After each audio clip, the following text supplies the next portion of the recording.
दोस्तों नमस्कार। शांति पर्व इस YouTube चैनल में आप सभी का स्वागत है। आज के इस वीडियो में हम महाराष्ट्र की राजनीति पर बात करेंगे। अजित पवार गुट का विधानसभा की 80 से 90 सीटों पर दावा, इस विषय पर विश्लेषण करेंगे। वीडियो को लाइक, शेयर और चैनल को सब्सक्राइब करना मत भूलिए। अजित पवार गुट महायुति में रहेगा या नहीं रहेगा, इसको लेकर इस वक्त महाराष्ट्र की राजनीति में अलग अलग तरह की चर्चाएं हो रही है। अगर अजित पवार गुट महायुति में रहकर आने वाला विधानसभा चुनाव लड़ता है तो अजित पवार गुट के लिए एक फायदेमंद साबित होगा। लेकिन अगर किसी कारणवश अजित पवार अकेले चुनाव लड़ते हैं तो उसका नुकसान अजित पवार जी की पार्टी को उठाना पड़ सकता है। अजित पवार जी को लेकर महायुति में बीजेपी और एकनाथ शिंदे गुट में एक तरीके से खासतौर पर कार्यकर्ताओं में नाराजगी नजर आ रही है। यानी एक तरीके से अजित पवार महायुति में मजबूती के बजाय मजबूरी बनते हुए नजर आ रहे हैं। अजित पवार जी की राजनीतिक छवि को बड़ा डेंट लगा है जब से वो बीजेपी के साथ सत्ता में भागीदार बने हैं। अजित पवार किसी भी हालत में महायुति में रहकर चुनाव लड़ना चाहते हैं। महायुति में उनकी पार्टी को 80 से 90 सीटें मिले, इसके लिए अजित पवार पूरा प्रयास कर रहे हैं। यानी महाराष्ट्र में 3 महीनों बाद विधानसभा के चुनाव होने वाले हैं और इस विधानसभा चुनाव से पहले यानी आचार संहिता लगने से पहले ही महायुति में सीटों का बंटवारा हो, इसके लिए अजित पवार प्रयास कर रहे हैं। जिस प्रकार लोकसभा चुनाव में महायुति में सीटों का बंटवारा जल्दी से नहीं हुआ, उसके लिए देरी लगी, उसके कारण महायुति को उसके परिणाम भुगतने पड़े। कुछ उसी प्रकार की देरी विधानसभा के सीटों के बंटवारे में न हो, इसके लिए अजित पवार ध्यान दे रहे हैं और विधानसभा चुनाव में किसी भी हालत में सफलता पाने के लिए अजित पवार अपनी पूरी ताकत झोंक देंगे। सीटों के बंटवारे के लिए अजित पवार जी ने बीजेपी के केंद्रीय नेता, बीजेपी के आला कमान, केंद्रीय गृह मंत्री अमित शाह जी से मुलाकात की। अजित पवार दिल्ली के दौरे पर थे, यानी कल उन्होंने दिल्ली का दौरा किया। रात 1 बजे से लेकर सुबह 8 बजे तक अजित पवार दिल्ली में व्यस्त थे। ऐसी खबरें महाराष्ट्र में इस वक्त मीडिया में देखने को मिल रही है। अगर अमित शाह और अजित पवार जी की मुलाकात की बात करें तो उसमें सीटों के बंटवारे पर चर्चा हुई, ऐसा निष्कर्ष सामने आ रहा है। यानी एक तरीके से अजित पवार किसी भी हालत में आचार संहिता लगने से पहले विधानसभा सीटों का बंटवारा महायुति में जल्द से जल्द हो, इसके लिए प्रयास कर रहे हैं और उनकी पार्टी को 80 से 90 सीट मिले, इसके लिए भी वो बीजेपी के आला कमान पर एक तरीके से दबाव डाल रहे हैं। महायुति में बीजेपी 160 से 70 सीट लड़ना चाहती है, यानी 150 से ज्यादा सीटें लड़ना चाहती है। एकनाथ शिंदे गुट भी 100 सीटों पर अपना दावा कर रहा है और दूसरी तरफ अजित पवार 80 से 90 सीटें मांग रहे हैं। अजित पवार जी की यानी एनसीपी की 2019 के विधानसभा चुनाव में जो 54 सीटें चुनकर आई थी, उन सीटों पर उनका दावा रहेगा और उसी के साथ कांग्रेस पार्टी की ऐसी चुनिंदा 20 सीटें हैं जिन पर कांग्रेस पार्टी अपने उम्मीदवार जिताती है। उन सीटों पर एक तरीके से अजित पवार जी ने फोकस किया है। यानी 54 और 20 मिलाकर होते हैं 74। इस वक्त अजित पवार जी के पास 3 निर्दलीय विधायकों का समर्थन है और उसी के साथ विधान परिषद चुनाव में कांग्रेस पार्टी के कुछ बागी विधायकों ने अजित पवार गुट का समर्थन किया है। उनमें खासतौर पर जिशान सिद्दीकी जो मुंबई के बांद्रा पूर्व से कांग्रेस पार्टी के विधायक के रूप में 2019 में चुनकर आए, लेकिन उनके पिताजी बाबा सिद्दीकी जिन्होंने लोकसभा चुनाव से पहले कांग्रेस पार्टी छोड़कर अजित पवार गुट में प्रवेश किया, वही जिशान सिद्दीकी यानी बाबा सिद्दीकी के बेटे जिशान सिद्दीकी इस वक्त कांग्रेस पार्टी में नाराज नजर आ रहे हैं। यानी जिशान सिद्दीकी अगला लोक विधानसभा चुनाव एनसीपी अजित पवार गुट की तरफ से लड़ सकते हैं, ऐसी चर्चा इस वक्त महाराष्ट्र में हो रही है।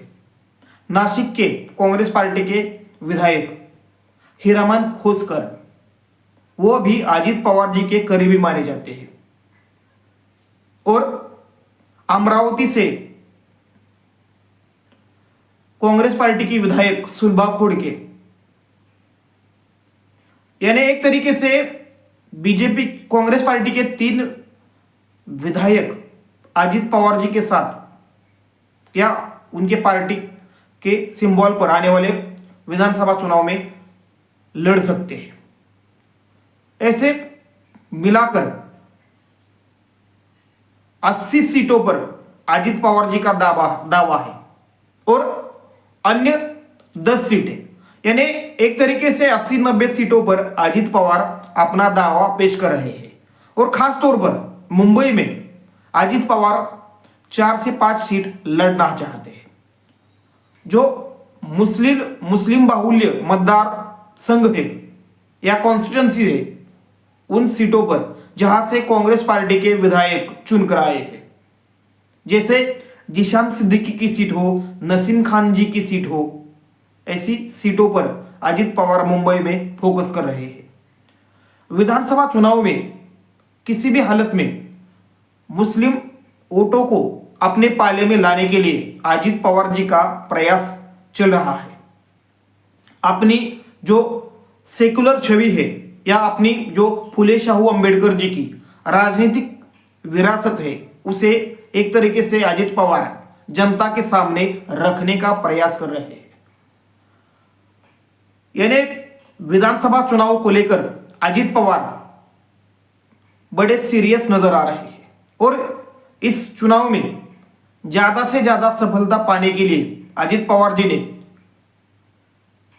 जनता में जाकर अपनी बात रखना एक तरीके से शुरू कर दिया है। लाडली बहन योजना, मुख्यमंत्री लाडली बहन योजना को एक तरीके से अजित पवार अपना हथियार बना रहे हैं और इस योजना के भरोसे अजित पवार खासतौर पर महिला मतदाताओं को कन्विंस करने का प्रयास कर रहे हैं और उसी के तहत महिलाओं से सीधे संवाद के कई कार्यक्रम अजित पवार जी ने पिछले हफ्ते किए हैं।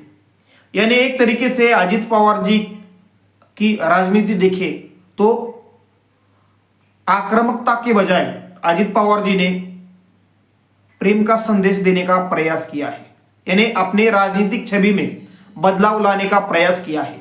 उनका यही बदलाव क्या उनको सत्ता तक ले जाएगा, ये आने वाला वक्त ही बताएगा। लेकिन अजित पवार बदले हैं या उन्होंने अपने छवि को जानबूझकर बदला है, ऐसी चर्चा इस वक्त महाराष्ट्र की राजनीति में हो रही है। अजित पवार जी ने नरेश अरोड़ा, जिनकी डिजाइन बॉक्स कंपनी है जो चुनावी रणनीति बनाती है, उसके साथ एक तरीके से काम शुरू कर दिया है। यानी अगले 90 दिनों तक नरेश अरोड़ा अजित पवार जी के लिए चुनावी रणनीति बनाएंगे और उसी के तहत अजित पवार जल्द से जल्द सीटों का बंटवारा चाहते हैं। यानी एक तरीके से अजित पवार अपने सीटों को फोकस कर रहे हैं या चिन्हांकित करना चाहते हैं, ये सीटें महायुति में हमको मिलेंगी और ये उम्मीदवार हमारे होंगे। अगर आचार संहिता के बाद भी, यानी आचार संहिता लगने के बाद भी अगर महायुति में सीटों को लेकर बातचीत सुलझ नहीं पाती या उसमें देरी होती है तो लोकसभा चुनाव की तरह ही महायुति को विधानसभा चुनाव में भी बाहरी नाराजगी का सामना करना पड़ सकता है। यानी इसके लिए जल्द से जल्द विधानसभा सीटों का बंटवारा महायुति में हो, इसके लिए अजित पवार प्रयास कर रहे हैं। और उसका फायदा, अगर महायुति में सीटों का बंटवारा जल्द से जल्द होता है, उम्मीदवार तय किए जाते हैं, तो महायुति विधानसभा चुनाव में लोकसभा चुनाव से बेहतर नतीजे ला सकती है। ऐसी एक उम्मीद महायुति के नेताओं को और खासतौर पर अजित पवार जी को है। इसी के कारण अजित पवार जी ने अमित शाह जी से मुलाकात की और इस मुलाकात के बाद अजित पवार जिस अंदाज में नजर आ रहे हैं, यानी पिछले 10-15 दिनों का अजित पवार जी का एक राजनीतिक एटीट्यूड देखे या उनका एक आत्मविश्वास देखे तो विधानसभा चुनाव में सफलता मिलने की उम्मीद अजित पवार जी को नजर आ रही है। यानी एक तरीके से अजित पवार जी में बड़े बदलाव आए हैं।